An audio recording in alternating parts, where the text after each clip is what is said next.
brought to you by Silver Pumps. Top quality और consistent performance के लिए सिर्फ सिल्वर पंप नाम याद रखना। नमस्कार, स्वागत है आपका एमपी तक पर। मैं हूं रविशपाल सिंह। मध्य प्रदेश की राजधानी भोपाल का सबसे लंबा फ्लाईओवर महज 8 दिन पहले इस फ्लाईओवर का उद्घाटन होता है। उद्घाटन करते हैं खुद मध्य प्रदेश के मुख्यमंत्री डॉक्टर मोहन यादव। लेकिन 8 दिन के अंदर ही करोड़ों रुपए की लागत से, करीब 154 करोड़ रुपए की लागत से बना ये फ्लाईओवर अपनी खराब कंस्ट्रक्शन क्वालिटी को लेकर विवादों में आ गया है।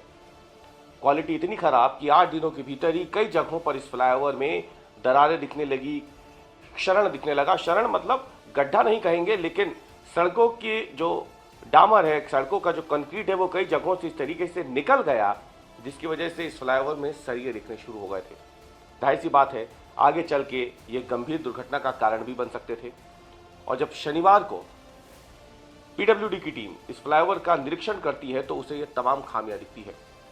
खुद पीडब्ल्यूडी के अधिकारियों का मानना है कि खराब कंस्ट्रक्शन क्वालिटी जो है वो इस फ्लाईओवर के निर्माण में साफ तौर पर देखी गई है और इसीलिए पीडब्ल्यूडी ने एक बड़ा एक्शन लेते हुए पीडब्ल्यूडी विभाग के 2 अफसरों को सस्पेंड कर दिया, निलंबित कर दिया है। वहीं 2 अधिकारियों को बाकायदा नोटिस दिया गया है जिनके ऊपर जिम्मेदारी थी इस फ्लाईओवर के निर्माण की। आपको बता दें कि इस फ्लाईओवर का नाम है भीमराव अंबेडकर फ्लाईओवर, जिसे अभी कुछ दिनों पहले ही 23 जनवरी को भोपाल में मुख्यमंत्री मोहन यादव ने इसका लोकार्पण किया था। उन्होंने बाकायदा एक खुली जीप पर सवार होकर बाद में फ्लाईओवर पे सफर भी किया था। वैसे तो यह फ्लाईओवर एक तरीके से भोपाल की लाइफलाइन कहा जा सकता है।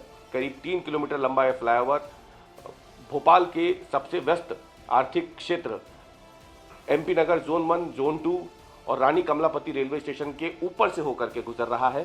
और इसकी वजह से माना जा रहा है कि पुराने शहर से होशंगाबाद रोड की तरफ, नर्मदापुरम रोड की तरफ जाने वाले तमाम लोग जो हैं वो इस फ्लाईओवर का इस्तेमाल करके सीधे जा सकते हैं।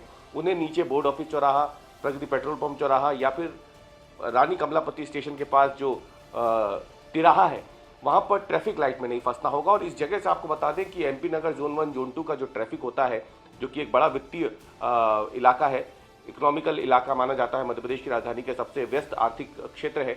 यहाँ पर जो ट्रैफिक होता है उसे बाईपास करके ये तमाम लोग निकल जाते हैं। तो समय की बचत, ईंधन की बचत तो इस फ्लाईओवर से हो रही है, लेकिन कंस्ट्रक्शन क्वालिटी सवालों के घेरे में आ गई। न केवल कंस्ट्रक्शन क्वालिटी बल्कि डिजाइन भी कई जगहों पर इस तरीके से है कि इसकी वजह से आने वाले समय में दुर्घटनाएं हो सकती हैं, ऐसा माना जा रहा है। अब 8 दिनों के भीतर जब राजधानी में बने फ्लाईओवर पर इतने सवाल उठने लगे तो फिर पीडब्ल्यूडी की टीम शनिवार को निरीक्षण करने फ्लाईओवर पर पहुंच जाती है। पीडब्ल्यूडी के अधिकारियों की टीम में अगर देखा जाए तो नीरज मंडलोई है, वो इसमें शामिल थे, जो कि पीडब्ल्यूडी के अपर मुख्य सचिव हैं। उन्होंने इस फ्लाईओवर का निरीक्षण किया। उनके साथ ही एनएचएआई की टीम भी थी जिसमें अफसर शुमार थे। उन्होंने जब इस फ्लाईओवर का निरीक्षण किया तो उसमें कई खामियां जो है उन्होंने पाई और इस खामियों के बाद ही 2 अधिकारियों को निलंबित किया गया, जबकि चीफ इंजीनियर ब्रिज और कार्यपालन यंत्री जो है पीडब्ल्यूडी के, उन्हें नोटिस जारी कर दिया गया है। अब जो अपर मुख्य सचिव है नीरज मंडलोई, उन्होंने जब इंस्पेक्शन किया तो उन्होंने पाया कि फ्लाईओवर के दोनों ओर के जो क्रैश बैरियर है और मुख्य कैरिजवे के बीच की करीब जो 18 इंच चौड़ी पटरी है सड़क की, उसमें गुणवत्ता जो है वो उस क्वालिटी की नहीं थी जैसी अपेक्षा की जा रही थी और जैसा वादा पहले किया गया था। कई जगहों पर मुख्य स्लैब से जो पटरी को जोड़ने का काम है उसमें भी कमी देखी गई है और इसी वजह से कई जगहों पर जो दरार है वो थोड़ी लंबी होती जा रही थी। इसके अलावा कई स्थानों पर मुख्य स्लैब और पटरी के जो जोड़ हैं उनमें गड्ढे दिखने शुरू हो गए थे, क्षरण के निशान दिखाई दे रहे थे। और तकनीकी अधिकारी जो साथ में थे इस इंस्पेक्शन टीम के, उन्होंने करीब इस 4 लेन के फ्लाईओवर की डिज़ाइन, सुरक्षा और स्ट्रक्चरल गुणवत्ता में तो कोई कमी नहीं पाई, लेकिन राइडिंग सरफेस की क्वालिटी और फिनिशिंग वर्क जो हुआ था इस फ्लाईओवर पर वो उन्हें संतोषजनक नहीं लगी। तकनीकी टीम ने, जिसकी अध्यक्षता एक तरीके देखा जाए तो खुद नीरज मंडलोई कर रहे थे, जो अपर मुख्य सचिव है, विशेष रूप से 2 स्थान जहां एक्सटेंशन जॉइंट लगाए गए हैं वहां उस टीम ने पाया कि वो वहां पे बहुत ज़्यादा क्षरण पाया गया है। हालांकि उन्हें यह बताया गया कि भारी वाहनों की वजह से ऐसा हुआ है, लेकिन उनका यह तर्क इसलिए खारिज किया गया क्योंकि फ्लाईओवर बनते समय बाकायदा यातायात की गणना इस पे की गई थी और इसी में यह भी देखा गया था कि ये सड़क क्योंकि नर्मदापुरम रोड से आएगी तो इसमें भारी वाहन जो है वो भी चढ़ेंगे और वो जेल रोड की तरफ उतरेंगे या फिर जहाँ पे मेट्रो का काम चल रहा है मैदा मिल के पास उस सड़क पर भी उतरेंगे, क्योंकि यहाँ पर भी मेट्रो का काम चल रहा है, मेट्रो डिपो का भी काम चल रहा है और आगे भी मेट्रो का एक दूसरा फेज शुरू होने वाला है। तो ये पहले से तय था कि इस फ्लाईओवर का इस्तेमाल भारी वाहन भी करेंगे, जो इन इलाकों में जो बड़े कंस्ट्रक्शन प्रोजेक्ट्स आए हैं वहाँ पर सामान लेके जाएंगे। इसलिए इस तर्क को खारिज कर दिया गया कि इनकी वजह से ही, भारी वाहनों की वजह से ज़्यादा चरण हुआ है। वहीं पीडब्ल्यूडी के जो अधिकारी हैं जिन्हें निलंबित किया गया है, उसमें अगर देखा जाए तो सेतु संभाग के उपयंत्री उमाकांत मिश्रा और प्रभारी सहायक यंत्री रवि शुक्ला को नीरज मंडलोई ने तत्काल प्रभाव से निलंबित कर दिया है।